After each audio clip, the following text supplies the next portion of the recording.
pessoal, bem-vindos a mais um vídeo do nosso canal. Meu nome é Diana e hoje a gente vai começar a nossa primeira aula de análise nodal, dando sequência aqui à nossa série de vídeos de circuitos elétricos 1. Os exercícios que a gente vai resolver hoje são o 3.19 e o 3.16 desse livro, Fundamentos de Circuitos Elétricos, a quinta edição, Sadico. Indo para o primeiro problema, é um problema que a gente não tem ainda o supernó, que a gente vai explicar na próxima questão ainda. E ele pede para utilizar a análise nodal para determinar as três tensões de nó no circuito, V1, V2 e V3. E ele já dá a referência, dá para ver que a referência está lá embaixo. E para a gente resolver esse problema, a gente precisa primeiro saber os passos para a gente fazer essa análise nodal. Então, o passo 1 é nomear os nós e determinar a referência que a questão já fez. Já diz quem é V1, V2, V3 e quem é a referência, que é o terra lá embaixo. Aplicar a lei de Kirchhoff das correntes em cada um dos nós, exceto de referência, e utilizar a lei de Ohm para expressar as correntes em função das tensões nodais. E o passo 3 é resolver o sistema de equações para as tensões nodais. E aí, a gente tem que atentar, quando está resolvendo o problema de nodal, a convenção. A convenção que eu, meu professor e o Sadico, a gente sempre usa é ter essa convenção de que a corrente está sempre saindo do nó. Então, a gente considera de que o nó analisado é sempre de maior potencial. Porque aí, se não for no futuro e a corrente estiver entrando, simplesmente vai dar uma corrente negativa e a gente é só inverter o sentido da corrente. Mas o valor numérico estará de acordo. E só para lembrar, a LKC diz, a lei de Kirchhoff das correntes, que a soma algébrica das correntes que entram em um nó ou um limite fechado é zero, que algebricamente pode ser descrita assim. Então, com isso, a gente tem o que a gente precisa para resolver essa questão, que aparenta ser grande, mas, na verdade, é bem tranquila. Analisando o nó 1. Então, vamos lá. Existe essa corrente que passa por esse resistor, a gente vai sempre analisar que a corrente está saindo. Então, quanto é essa corrente? A gente sabe que, pela lei de Ohm, corrente é a tensão sobre a resistência. Então, a tensão nesse ramo é V1 menos o zero. V1 menos 0 sobre 4. É essa corrente que passa aí. A próxima que a gente tem é passando por esse resistor de 8 ohm, que a gente tem. Qual é a tensão aí nesse ramo específico, nesse resistor específico? É V1 menos V2, porque a gente está considerando que o nó que a gente está analisando é o de maior potencial. Então, V1 menos o outro potencial, que é o V2, sobre o 8. Nós sabendo que isso tudo aqui é um nó só. É um nó, porque não tem nenhum elemento aqui e nenhum elemento aqui. Então, tudo isso aqui é o mesmo nó. Então, essa corrente que passa nesse resistor de 2 ohm vai ser esse V1 aqui, menos qual é a outra tensão na outra ponta do resistor, o V3. Então, V1 menos V3 sobre esse 2. A corrente de 3 A, a gente está analisando a corrente e ela está saindo do nó. Então, está de acordo com a convenção que a gente estabeleceu. Então, positiva também. E tem essa que está entrando no nó. Como a gente está analisando como se ela estivesse saindo, a gente vai botar ela negativa. E tudo isso vai ser igual a zero. Então, organizando, separando os termos do V1 e os termos do V2 e do V3 e os termos constantes para o outro lado da equação, a gente tem a nossa primeira equação desse nó, do nó V1, que é essa aqui. Então, analisando o outro nó, o V2, fazendo aquela mesma análise. No nó passado a gente analisou de um jeito, mas como a gente já está agora no V2, no nó V2, então a gente vai analisar V2 menos V1 sobre 8. A corrente aqui, ó. Porque a gente agora está analisando como se o V2 tivesse com maior potencial. V2 menos V3 sobre 4. Mesmo raciocínio. E aqui para baixo, V2 menos 0. Então, eu botei direto V2 sobre 2. Vai ser igual a 0. Fazendo a mesma coisa, agrupando os termos iguais e passando, no caso, se tivesse constantes, iria para o outro lado da equação. A gente, simplificando, termina com essa equação aqui, que a gente pode chamar de equação 2. E analisando o terceiro nó, nós temos essa corrente que passa aqui. Como a gente está analisando agora como se o V3 tivesse maior potencial, V3 menos V2 sobre 4. E a partir daí, já dá para pegar o raciocínio. Aí um erro que poderia acontecer nessa parte, a pessoa podia considerar V3 menos 0 sobre 8. Mas não é, porque a gente tem uma tensão de 12 volts aqui, então vai ser V3 menos 12 sobre 8. Do mesmo jeito, V3 menos V1 sobre 2. E, como a corrente está entrando no nó, menos 3, igual a zero. E aí, mesma coisa, agrupando e simplificando, a gente vai ter essa equação aqui, nossa equação número 3. E aí a gente cai num sistema de 3 equações e 3 incógnitas, que pode ser resolvido de várias formas. Pode ser usado o método da substituição, pode ser usado a regra de Cramer.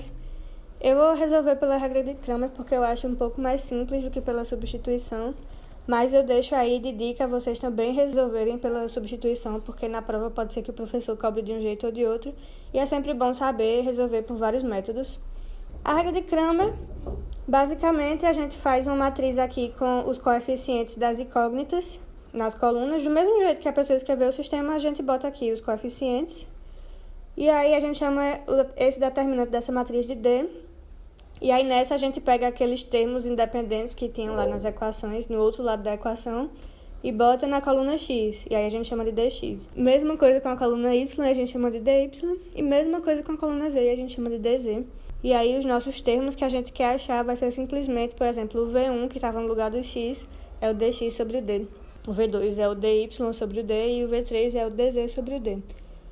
E toda a teoria matemática por trás dessa regra vocês podem achar em diversos outros vídeos. Aqui vai ser um vídeo um pouco mais direto, a gente vai só usar a ferramenta. E o final, depois de calcular todos os determinantes que a gente não vai calcular, senão o vídeo fica muito extenso. V1 é 10 volts, V2 é 4,933 volts e o V3 é 12,267 volts. Então essa é a resolução do nosso primeiro problema, o 3.19. Passando para o problema 3.16, determine as tensões V1 a V3, V1, V2 e V3 dessa figura utilizando análise nodal. Mas aqui a gente tem uma coisa que é diferente da questão passada. A gente tem essa fonte controlada aqui que traz a gente dois novos tópicos para cobrir, que é a fonte controlada que depende dessa tensão nesse resistor e esse supernó, que eu vou explicar o que é agora.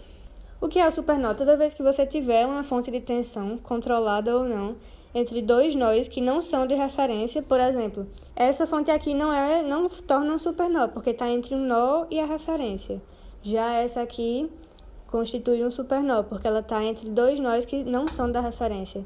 Então, a gente fica meio difícil de saber qual é a corrente que passa aqui pela lei de Ohm. Então, a gente tem que usar algumas outras análises para contornar. Então, o supernó é quando tem uma fonte de tensão dentro do supernó.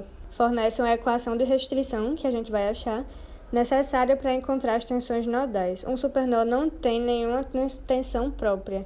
Então, a gente vai analisar que isso tudo aqui é um supernó, mas ele não tem uma tensão própria. E o supernó requer a aplicação das duas leis de Kirchhoff, a da corrente e a da tensão. Então, a gente analisa que tudo isso aqui é um nó só, que a gente vai chamar de supernó. Então, começando, né? Qual é a primeira equação que a gente tem aqui, que a gente vê de cara nesse circuito? Essa tensão nessa fonte aqui, 2V0, vai ser o V1, porque o V1 é o lado de maior potencial, menos o V2. Então, essa é o que a gente pode determinar de cara, assim, já olhando para o circuito, que é a nossa equação de restrição, que todo supernó ele vai fornecer para a gente essa equação, que é uma equação bem importante. Então, depois que você tira essa equação, que você analisa, a gente pode simplesmente fingir que tudo isso é um supernó, é um nó só. Então, essa corrente que passa aqui vai ser o quê? V1 menos V3, não é? V1 menos V3. E aí eu poderia colocar direto, né? 2V1 menos V3, mas eu coloquei assim porque para chamar a atenção que essa unidade aqui não é o Ohm, né? A gente está lidando com o inverso da resistência, a condutância, que tem por unidade o Siemens.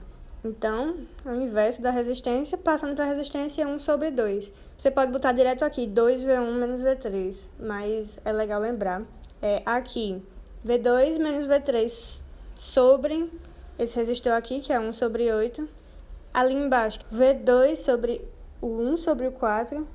Vocês estão entendendo, né, que isso aqui não é o Ohm. Então, por isso que eu estou botando 1 sobre 4, porque é justamente isso, é o inverso da resistência. Aqui, o V1 sobre 1 sobre 1. Aqui, nós vamos ter menos 2 A, justamente porque a corrente está entrando no nó e a gente sempre analisa de novo que esse nó que a gente está analisando é o de maior potencial, então a corrente sempre sai dele para análise. Aí depois no final, a gente pode até analisar se realmente a corrente está saindo desse nó e tudo é igual a zero. Que basicamente se resume a isso aqui, você pode botar direto essa equação e a gente, organizando essa equação, a gente cai na nossa primeira equação, que é essa.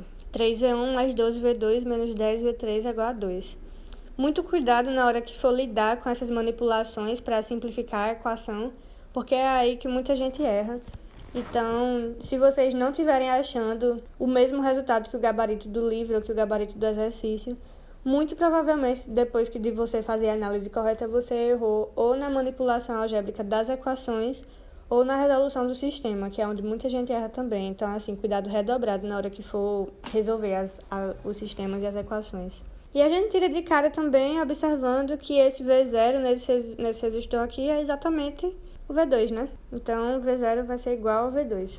E o V3 é igual a 13, porque não tem nenhum resistor aqui nesse ramo e tá entre o terra e o V3. Então, o V3 também vai ser 13.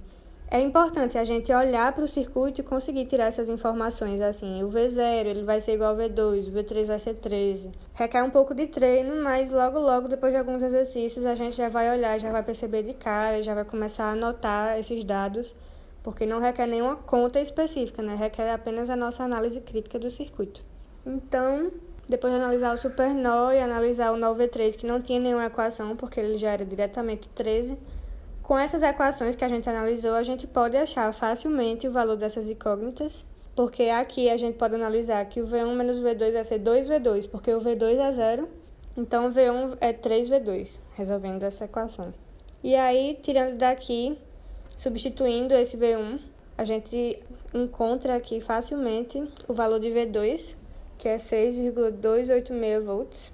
E aí depois é só substituir de volta nessa equação aqui e a gente acha que o V1 é 18,858 volts. De novo, se vocês erraram alguma coisa, se não estão chegando de jeito nenhum no resultado, muito provavelmente, se analisaram o circuito correto, é porque erraram nas manipulações, de às vezes passa um termo de um lado para a equação para o outro e esquece de trocar o sinal. Essas besteiras assim que no final requer muita atenção para não errar. Então, minha dica é treinar, realmente treinar, porque não basta só analisar o circuito. Muitas vezes a gente tem que saber também resolver as equações. E essa prática vem com o treino. Depois que vocês treinarem muito, resolverem muitos exercícios, vai ficar bem mais fácil. E o que o livro não pede, mas a gente vai resolver também, para calcular as potências dessas fontes. Como é que a gente faz? Porque às vezes é muita questão de prova de vários professores e é importante treinar. Como é que a gente pode analisar, né? A gente analisa as correntes que passam pela fonte. Por exemplo, nessa fonte aqui de 13 volts, como é que a gente acha a corrente que passa nela para a gente poder fazer aquela velha equação aqui, né? De corrente vezes tensão. A tensão a gente já tem, e a corrente? Então, a gente faz uma análise de novo, né? A gente já achou o V1 e o V3. Então, a gente sabe exatamente a tensão que está aqui em cima desse resistor e a gente pode calcular a corrente facilmente, pela lei de Ohm. Né? E é só a gente substituir aqui a tensão que a gente já sabe, a resistência que a gente também já sabe, que vai dar exatamente esse 11,7 A. Analisando a corrente que passa aqui nesse resistor, a gente vai ter que a tensão nele é V3 menos V2, que a gente já sabe os valores, então vai ser 6,7 volts. E a tensão no sentido da corrente está saindo de V3 e entrando em V2, porque a corrente está saindo do nó que tem maior potencial, que agora a gente viu que é o V3. Então, a gente tem essa corrente que a gente pode calcular também, pode chamar de I2, e ela vai dar 53,6 A, simplesmente substituindo nessa equação, que a gente já sabe, né, nessa aqui. Então, a gente pode calcular I3, porque pela lei, né, as correntes que chegam no nó vai ser igual à corrente que sai. Então, I1 que está chegando vai ser igual à soma das correntes que saem, diga-se por sinal. Então, 53,6 mais esse 3, que é justamente isso que está aqui, porque I1 tá entrando e 2 e 3 estão saindo. Então, eles têm sinais opostos. E aí, resolvendo, a gente acha que a corrente que passa aqui é menos 41,9 A. O que é que esse menos está dizendo? Que, na verdade, ela não está saindo desse nó, ela está entrando. Mas é só esse dado que o sinal nos dá, se realmente é esse o sentido da corrente que a gente arbitrou. Então, calculando pela equação que a gente já conhece, que a potência é a corrente vezes a tensão, a gente tem, né, multiplica o menos 41,9 vezes os 13, que é a tensão da fonte, e a gente tem menos 44,7 watts. E esse menos, ele significa que essa fonte de tensão está fornecendo potência para esse circuito. Que é importante também saber o que é que o sinal da potência ele nos diz.